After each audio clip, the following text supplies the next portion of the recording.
કેમ કે સમય ખૂબ થઈ ગયો છે બોલવામાં.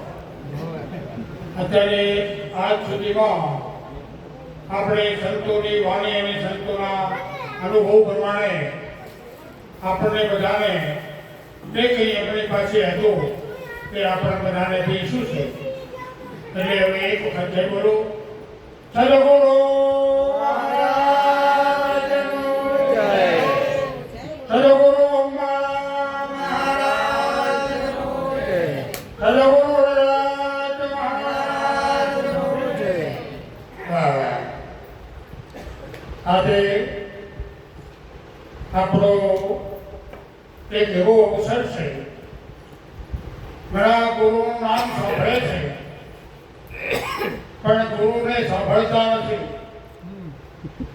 ગુરુને સાંભળતા નથી. ગુરુ એક એવી વસ્તુ છે. એક છોકરો તો એને બાપે એમ કીધું કે મારી પાસે આ એક હીરો છે ને એ તું એનું મોલ કરી આય. એટલે એ હીરો લઈને એક શાકભાજી વાળા પાસે ગયો. વેચવાનો નહીં, ખાલી મોલ કરવાનો. એ લઈને ગયો એટલે ભાઈ આનો તમે શું આપશો? એટલે એને કીધું કે એક અડધો કિલો બટાકા આપીશ તને. એ મારે વેચવાનો નથી, આ તો એનું કિંમત શું છે. પછી કોઈ છોરી પાસે ગયા તો છોરીએ કીધું કે મને વધારે તો નહીં પણ હું તમને 5,000 રૂપિયા આપું. પેલો કે આ અડધો કિલો બટાકાના માટે 5,000 કે હજી કોનું મૂળ હોવું જોઈએ. આગળ ગયા તો ઝવેરીને મળ્યા.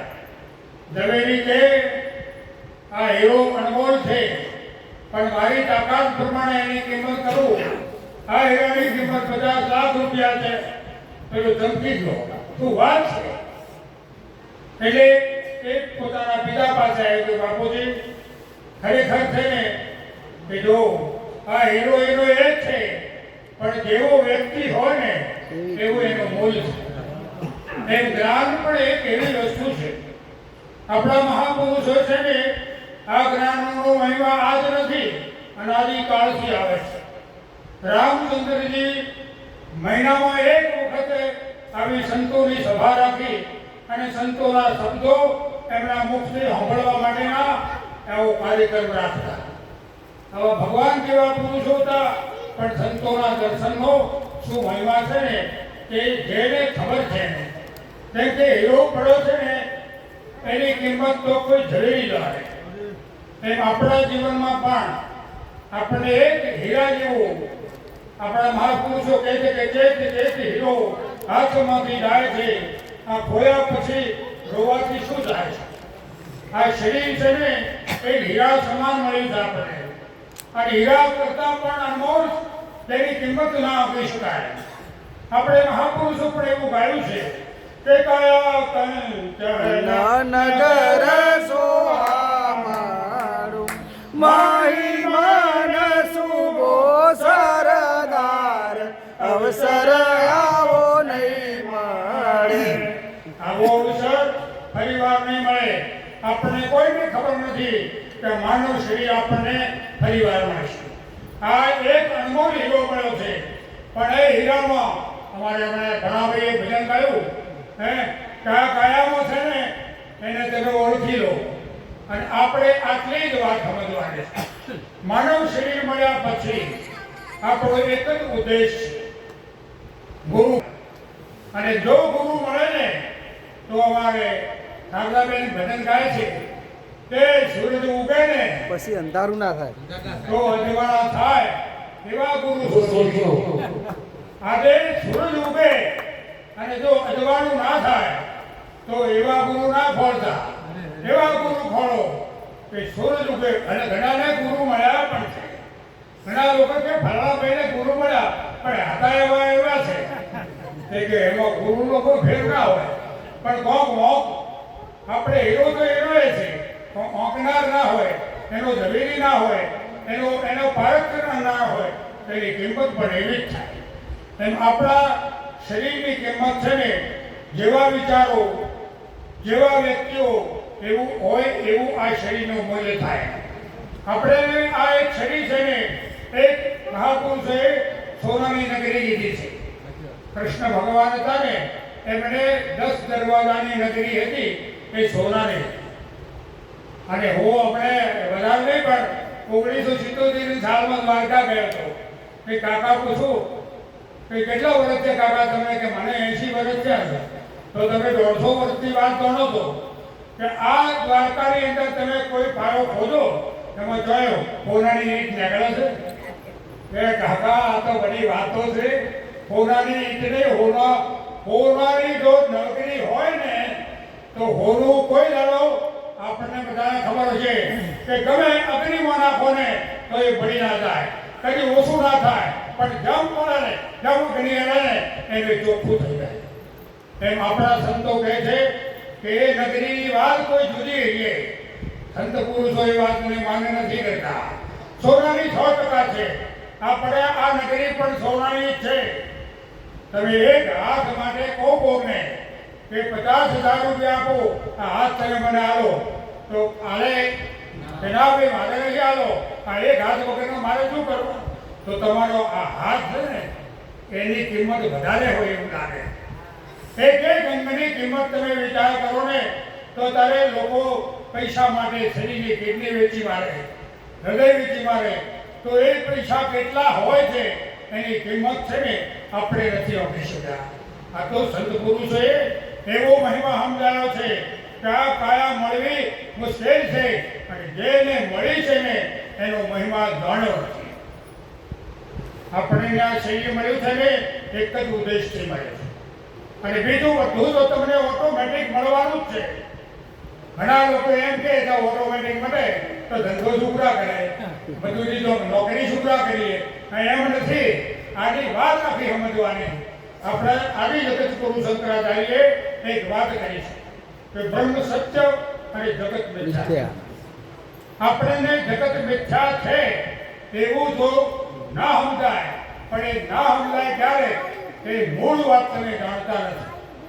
પરમાત્માનો પદને અને પોતાના સ્વરૂપની પ્રાપ્તિ જો થાય ની સાથે જ એને જગત મિથ્યા છે એવું સમજાઈ જાય છે. અને એ સમજ્યા પછી આ જગત છે ને મહાપુરુષો તો એમ કે છે કે મૂળે પણ માયા નથી. માયા છે જ નહીં. કારણ છે શું? તો કે છે જ છે ને એ આપણને દેખાતું નથી અને જે નથી ને એ તમને દેખાય છે. આ શરીર બધાને દેખાય છે પણ આ શરીરમાં બોલવા વાળો દેખાય છે તો એને ઓળખવાનું બીજું છે. અને એને જેને ઓળખાય એને આ શરીર છે ને એની કિંમતની પણ ખબર પડે કે આ ઘર છે ને તમારું નથી, આ ઘર નથી તમારું, મહેમાન છો તમારા. આ જગત છે ને એ તમારું નથી, તમે માની બેઠા છે. આ ઘરના વ્યક્તિઓ છે ને એ તમારા નથી, તમે માની બેઠા છો. અને માની બેઠા છો ને એને કોક થાય ને તો તમને કોક થાય. કેમ થાય છે? કોકને બીજાને થાય ને તો તમને ના થાય. અને આ થાય છે કેમ થાય છે? એનો લગવાડ છે એમના માટે થાય છે. આ જગત કોઈનું થવું નથી, કોઈનું થવાનું પણ નથી અને કોઈનું છે પણ. આ વાત સંતો સમજાવે અને એ સમજાયેલા એ વાતને તો આ સંસારમાં રહેવા છતાં તમે આનંદથી રહી શકો. પણ આ દુઃખી થવાનું કારણ છે ને એ ભગવાને આ સૃષ્ટિનું નિર્માણ કર્યું ને ત્યારે દુઃખનું નિર્માણ નથી કર્યું. ભગવાન કે મેં દુઃખ આવ્યું નથી. આ સૃષ્ટિનું નિર્માણ કર્યું ને ત્યારે સુખ સિવાય કર્યું છે. પણ દુઃખી કેમ છે? બાજુવાળો ગાડીમાં લાવે, ગાડી લાવે ને તો તરત મને દુઃખ થાય, બોલવા મળે મારા વળતોથી થાય. તો આ વગર કોઈ દુઃખ ભેગા કરી નાખે. દુઃખ છે નહીં પણ પેલાનું જોઈને થાય છે, પેલાનું ભાળીને થાય છે, પેલાનું જોઈને થાય છે. હકીકતમાં દુઃખ છે કે તમારા મનમાં તમે હાથે કરીને ઊભું કર્યું છે.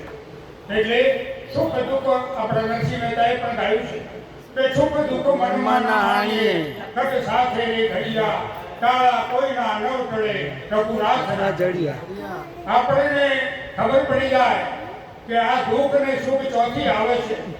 ઓખમાં મોજું ચોથી આવે ઓખમાંથી ઓખમાંથી જ આવે પાણીમાં સેવાળ ચોથી આવે પાણીમાંથી પાણીમાંથી જ આવે તો કે આ તારા આપણું દુઃખ ચોથી આવે અરે આપણામાંથી જ આવે કોઈ બીજું આપતું નથી કોઈની ભ્રમિત વાતમાં પડવું નહીં મહાપુરુષો કહે છે આ તારી ઉભી કરેલી કલ્પના જ એ દુઃખનું કારણ છે આપણે શાંતિ ઝૂંપડીમાં રહેતા હોઈએ અને મહેલ બનાવે અને આજુબાજુ એવો વંટોળીઓ આવે ને એટલું તોફાન આવે તો મને ફફડાટ થાય એટલે આ તારા ઘરમાં સોટો પણ એવું નહીં તોય તને આમ કેમ થાય છે અને એ ફફડાટ થાય આટલું બધું મજબૂત આવું મકાન બનાવ્યું હોય અને જો વધુ આવે તો ઘરમાં બેઠો બેઠો ચિંતા કરે તો આને ચિંતા ક્યાં કરવા જેવું છે હે આરામથી ભોગેદાર જે થવું થાય અમારે મહારાજ છે ને એક નાનું છોકરો વેચતો કાયમ માટે હતા કે આધી ચલે પાણી ગરે बिजली गिरे तो वाह वाह सर्दी पड़े गर्मी झड़े वर्षा झड़े तो वाह वाह अरे जो हो सो होता रहे अपना नहीं कुछ घट गया ऐसा जिसे निश्चय हुआ वो संसार से छूट गया ये થાય ને થવા દેવાનું અને તમે કહો કે થાય ધારો કે ઘણા કે વરસાદ આવશે તો પણ વરસાદ આવશે તો તારે કોઈ ચિંતા કરી આ અવસર કરવા વાળાને ચિંતા નહીં હોય એટલે વિચાર કરો કે આજની તારીખમાં બધાની એવી પ્રાર્થના છે સાચી વાત કે ભગવાન વરસાદ ના આવે કાલથી સારું બધા સુખ શાંતિથી બધા ભજન કરે અને આજે નહીં આવ્યો અને આવે તોય તો આપણે જો આવે તો આપણે શી ચિંતા કે એને કામ કરવાનું છે આપણું કામ આપણે કરવાનું આપણે વિવેક રાખવાનો કે એનું કામ છે ને એ કરે અને આપણું કામ આપણે અને કદાચ આપણી વિનંતી હોબળે અને આજે ના આવ્યો વરસાદ તો જેવી આનંદની વાત અને આનંદની વાત એ કે એવો વરસાદ આવે ને તો અમારે પાવજીભાઈને પછાભાઈએ આ જેવું જગ્યા પસંદ કરી હે કે આ શોભે તારે જપ પડવો પણ અમારો તો હે આનંદથી ભજન થાય છે ભગવાન ઉપર ભરોસો રાખો આ દુનિયાના અનંત જીવો છે ને એ ભરોસા વાળા છે એક માનવ શરીર વાળો છે ને એને જ ભરોસો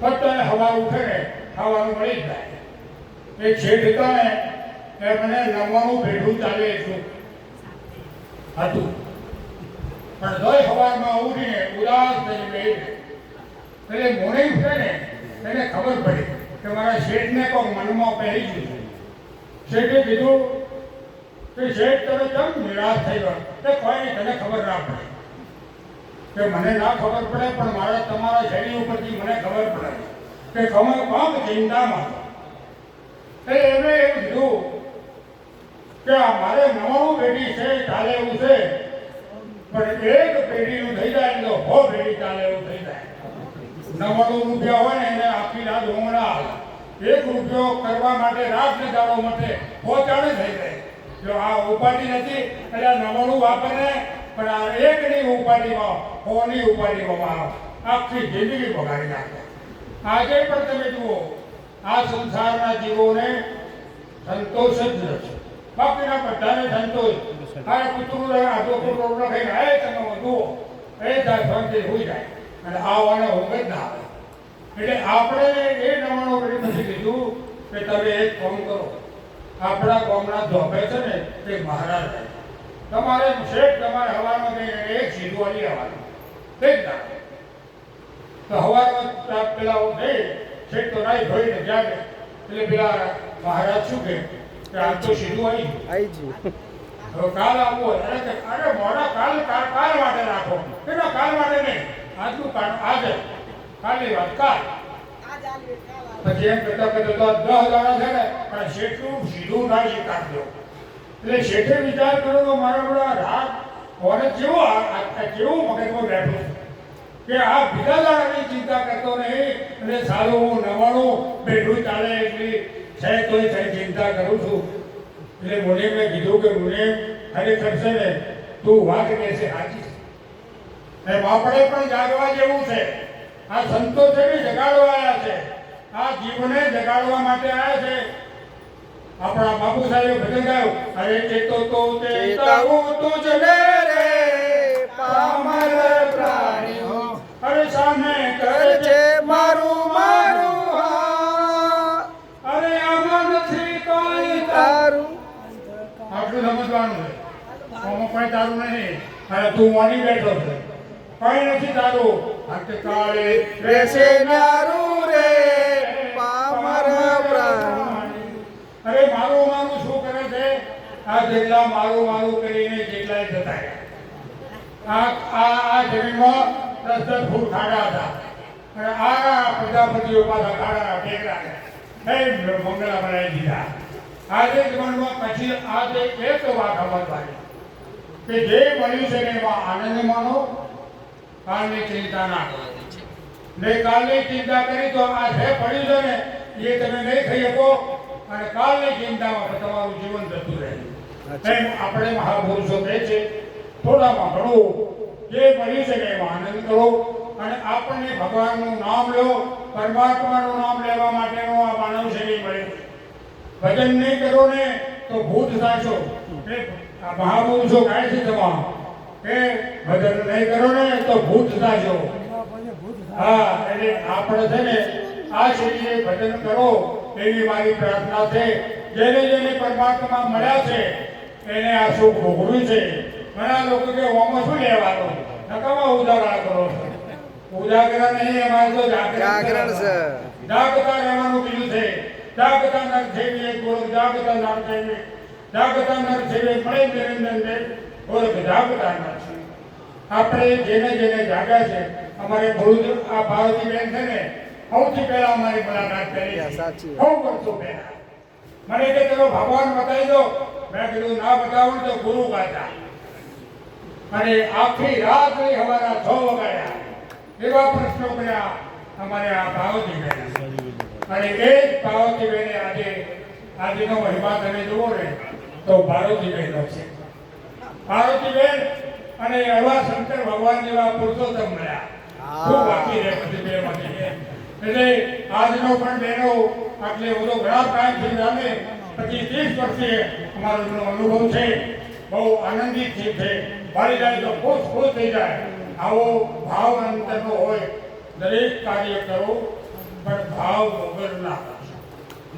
અને કરો ને તો બહુ પ્રેમથી કરો ભલે 10 રૂપિયા વાપરો કે લાખ રૂપિયા વાપરો પણ અંતરના ભાવથી જો વાપરશો ને એ તમારું ફળીભૂત થાય છે રાત યજ્ઞ કરોડો અદભુત માણસોનું ભોજન કર્યું હતું તો અભિમાન લઈને ફરતા હતા અર્જુન કૃષ્ણ ભગવાન કે બધું સાચું છે અને થાય નાની ચકડી વાત હોય ને તો કૃષ્ણ ભગવાન પૂછે તો જવાબ આલે ખબર હોય તો પણ ના કહે અને એ પ્રશ્ન જ્યારે ઉલ્લેખ થયો તારે ખબર પડી કે મારા ભાઈએ યજ્ઞ કર્યો એમાં કોઈ સફળતા નહીં 88,000 ઋષિઓ 33 કરોડ દેવતાઓ અને કેટલા અનંત માણસોનું ભોજન કર્યું હતું છતાં નિષ્ફળ એક જ વાત ના પોતાના સદગુરુને બોલાવ્યા હોત ને એમને ખબર પડી કે ગુરુ મહારાજને બોલાવ્યા તો આટલું બધું કરવાની તો જરૂર જ નથી એટલે કીધું છે ગુરુ પદ પંકજ પૂજતા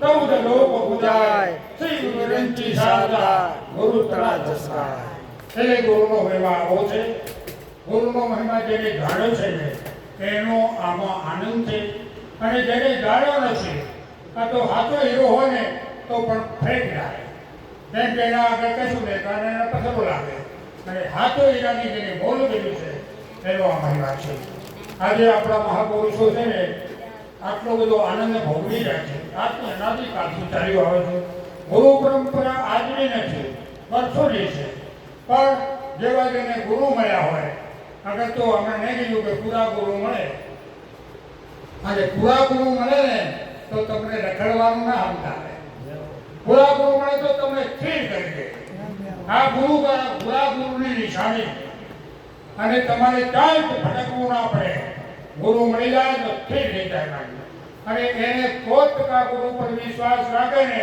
તો ભગવાનને અહીં બેઠે બેઠે આપવું પડે આવું છે જેને ના મળ્યા હોય અને મળ્યા હોય ને આ તો કોઈ ના કે પણ હું મારા અનુભવની વાત કરું કે આજની તારીખમાં એક નાના ચકડા પગારમાં પણ હું આજ સુધીમાં કોઈ પણ વ્યક્તિ પાસે કંઈ પણ ઈચ્છા કરી નથી હું એક જ ઈચ્છા કરું હે ગુરુ મહારાજ આવી દરેકમાં દરેક આપણે ભગવાનને કોઈ દાડો પ્રાર્થના નહીં કરવાની એ મારું આ દુઃખ મટાડી દેજો અને મને કોક આવી દેજો આપણે એક જ વાતની ઈચ્છા કરવાની, હે ગુરુ મહારાજ, હર પળે હર સંજોગોમાં અમને એવું બળ આપો કે અમે આ બધી પરિસ્થિતિનો સામનો કરી શકીએ. અમારે ઉર્મિલાબેન થઈને જુઓ, એ શરૂઆતમાં ત્યારે એમને મળ્યા ત્યારે બાપુ મારી જિંદગી ગેરાત છે, ખરેખર એવું જ એ જિંદગી. અને આજે એના એ છે, આજની તારીખમાં ગુરુ મહારાજે એવી કૃપા કરી છે, બહુ સારું છે. એટલે નથી એવું નહીં, તમારે એવું ભજન નથી કરવાનો, એવો વિશ્વાસ રાખો. આજે તમે વિશ્વાસ કરો, તે ઘોર રૂપિયા તાળામાં આખું ઘર કરોડોનું મોભી જતા રહો છો. કેટલો બધો વિશ્વાસ તાળા ઉપર છે. આ તાળાની શું હેસિયત છે? એક સેકન્ડમાં તૂટી જાય. અને એવો વિશ્વાસ રાખો કે તમારું છે ને એને આ જગતમાં કોઈ લઈ જનારું છે. અને તમારું નથી ને 17 તાળામાં આવ્યા હોય ને, ઇન્દિરા ગાંધીને કેટલા બધા પેના હતા, કોઈ એને મારી ના શકે એવું એનું બખ્તર હતું. પણ એક સેકન્ડમાં એને 30 ગોળીઓ ધરતા દીધી અને ખલાસ થઈ. એટલે એવું ના માનવાનું. હું તો આજની તારીખો મને કહે છે હવે સ્કૂટર ચલાવવાનું બંધ કરી દો. આ 85 વર્ષ થવા આવ્યા, મેં કીધું નહીં મરવાનો હોય ને તો ફેર આવશે ને મરી જઈશ. આ સ્કૂટરથી નહીં મરવું. અને અમારો છોકરો મને કહે કે પપ્પા છે ને હવે સ્કૂટર બાંધી દેજો, કીધું મરવાનું છે ને આ સ્કૂટર ઉપર પેલા તું મને લઈ જઈશ. આ વાત ચોક્કસ છે. મોતને કોઈ જીતી શક્યું નથી, પણ આ મોતના પ્રમાણે લેખ નાખ્યું કે લેખના ઉપર લેખ મારે તો સંત મારે.